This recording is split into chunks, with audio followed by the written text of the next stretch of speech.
Hi everyone, thank you for joining me. I have an adorable slimline Christmas card featuring Picket Fence Studios rocking around the Christmas tree. These sweet images are featured in 3 small vignettes. I find seam building a lot easier working on a small canvas. I'm going to create my background on Bristol Smooth cardstock, which is a really good choice for ink blending. As the name suggests, this cardstock is very smooth and the inks blend together beautifully. Using life-changing blender brushes, I'm applying Distress Oxide ink, Salvage Patina, Tumble Glass, and Spun Sugar. After the first layer of ink has been applied, I'll apply a couple of more coats extending one color into the next where they meet. This will create a nice smooth transition from one color to the next. I'm using some Post-it note tape to tack down the panel to the back of the Slimline Snowball Fight stencil. A mixed media spatula is used to apply Paper Glaze Velvet Winter Snowfall. This stencil produces a beautiful and delicate design. After the panel is completely dry, it will be trimmed down to 3 1/4 inches by 8 1/4 inches. There will be lots of masking for these one-layered scenes. All of the images will be stamped on masking paper and trimmed. I don't worry about some of those finer details like the tails of the mice or the runners of the sled. I just trim those off. The scenes will be stamped on scallop squares from the Slimline Stitched Rectangles and Alpha die cutting system. When creating a one-layered scene, the image that is in the foreground is stamped first. This little cutie is stamped a couple of times using Picket Fence Studios Black Hybrid ink. He is then masked. I want to create an illusion of a frame, so I'm going to use Post-it note tape and follow along the stitch detail of the scalloped edge and mask it off. A grouping and a single tree from Scene Building Winter Wonderland trees is stamped in the background. I finish up with Scene Building Winter Scenery stamping texture onto the snow. In preparation for an ink blended sky, Post-it note tape is used to mask off the horizon.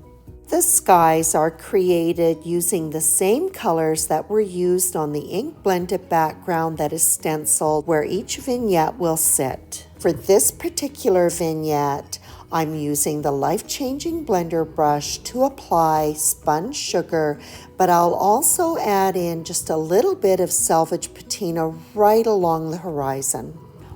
One of the fine blender brushes will also be used to add just a touch of color along the lines of the textured snow. It's looking a little bit like a hot mess with all of that stamping and masking.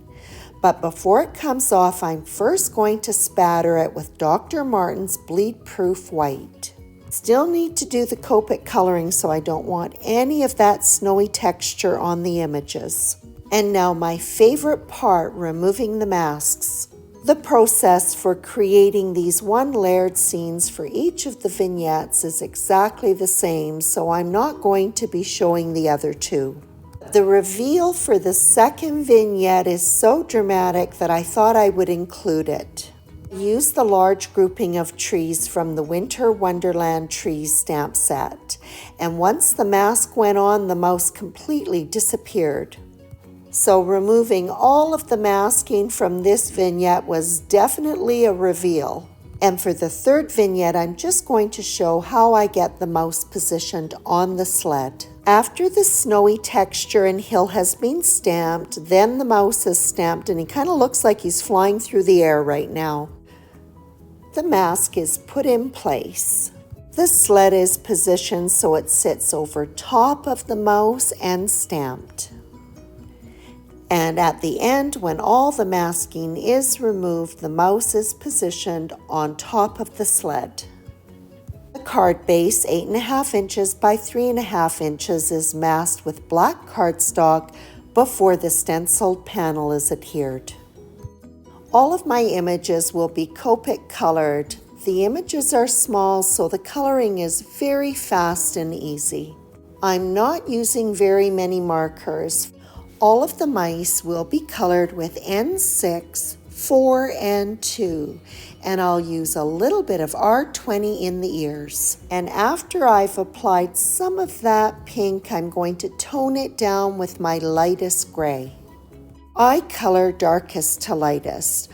I just find it easier to go in and identify where those shadow areas are and put them in first. Most of the coloring will be done with the mid-tone.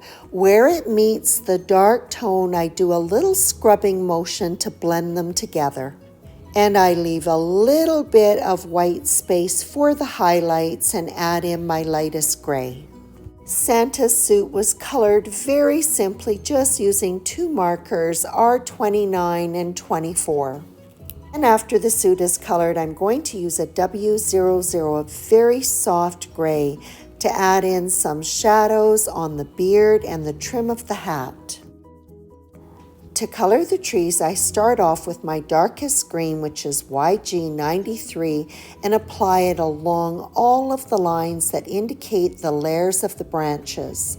I then go in with my lightest green, YG91, leaving white space so that it looks like there is snow sitting on the branches. To add just a little bit of dimension to these vignettes, the scallop square was cut 2 additional times for each one and stacked.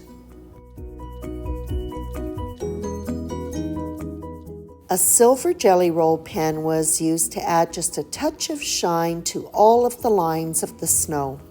The 3 vignettes were spaced equally along the panel and then adhered. I put a little bit of weight on each one just to make sure that there was good contact between the stenciled background and the vignette. The sentiment was stamped with Picket Fence Studios Hybrid Black ink. The sentiment was too long, so I cut it in half and tucked it into the corner of the 3rd vignette. And that completes this slimline card featuring Picket Fence Studios Rockin' Around the Christmas Tree in a series of 3 mini vignettes. I hope you enjoyed this tutorial focusing on one layer stamping, and as always, I appreciate your visit.